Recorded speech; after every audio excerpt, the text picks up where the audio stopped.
Oh, cool.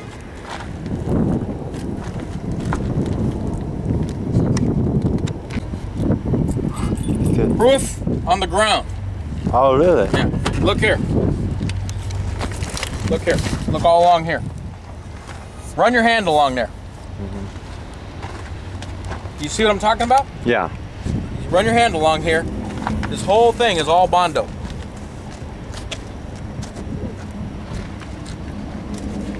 How about the motor?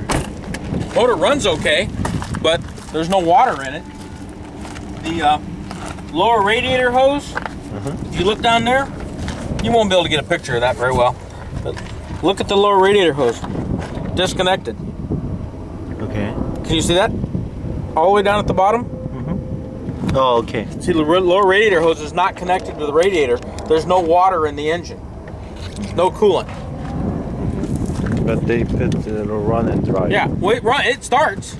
And it moves back and forth, but you couldn't drive it anywhere.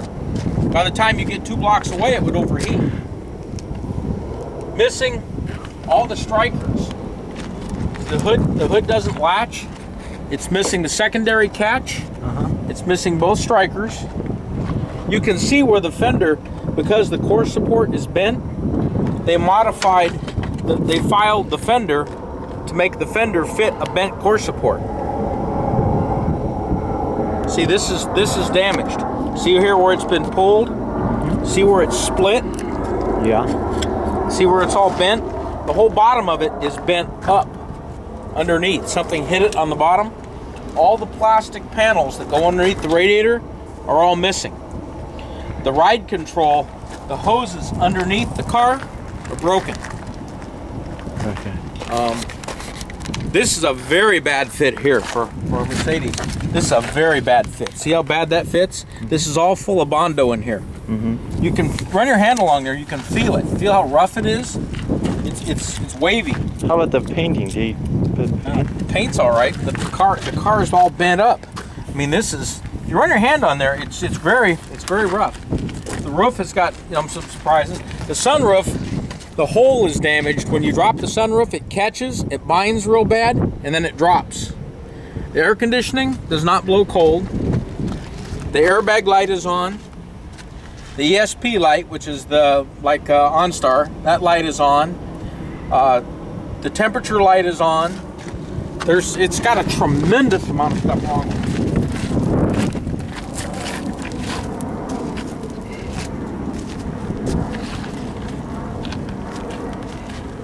We've got it's all documented. I've got every bit of it here.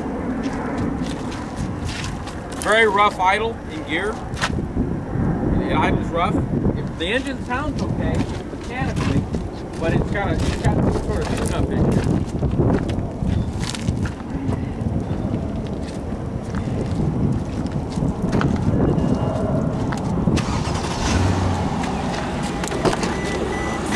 It does run.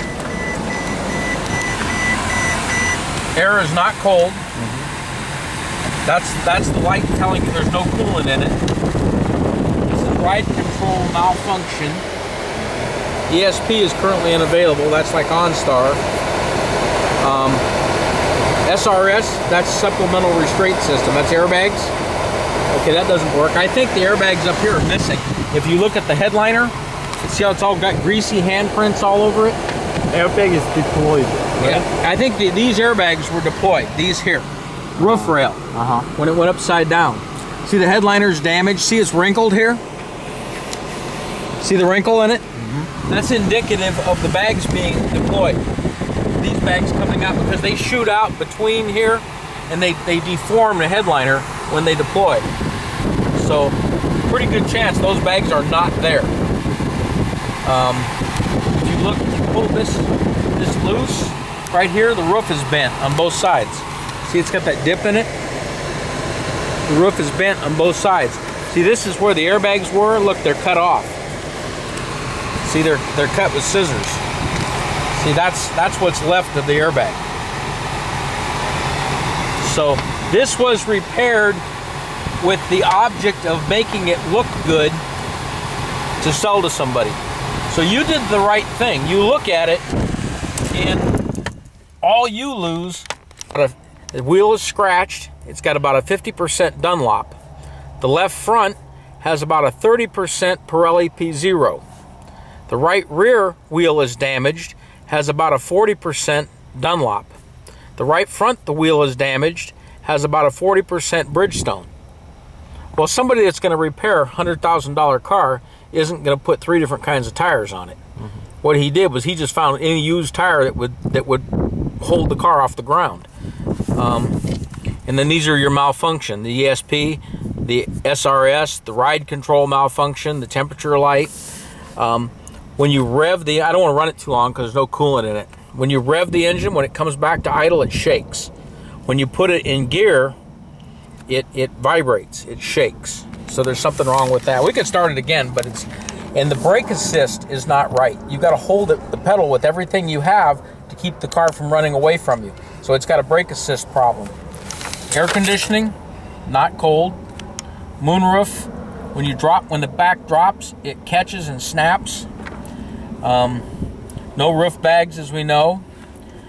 The left front wheel looks to me like it's back about an inch further than the right side, indicating some kind of a suspension problem. Is that frame damage? Yeah, I think it's got some frame damage. So you can't put the car up in the air here, and to really accurately assess frame damage, you need to be able to put the car up in the air, look underneath it, put gauges on it, and measure it.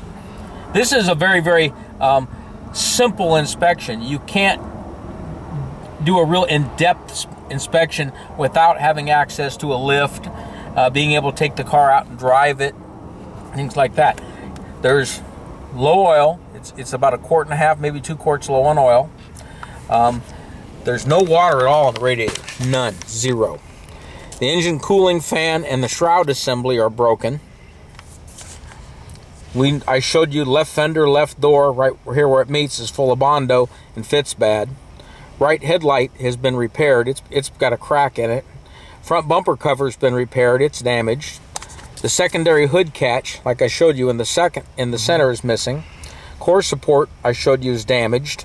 The center support, where the secondary latch hooks, is damaged, bent. Both primary strikers in the corners, both of those are missing. Left fender, I think, because they filed that all out, and they filed that because it fits bad. Mercedes don't fit like that. You know, they're not quite as good as a Honda, but they're really close. Core support down underneath the bottom, underneath the radiator, is bent. There's a bunch of wiring disconnected to the driving lights and stuff up here. The wiring's disconnected. Lower radiator hose, we know that's off. Right and left A-pillars. These are A-pillars here. This is the A-pillar. Those both have buckles in them.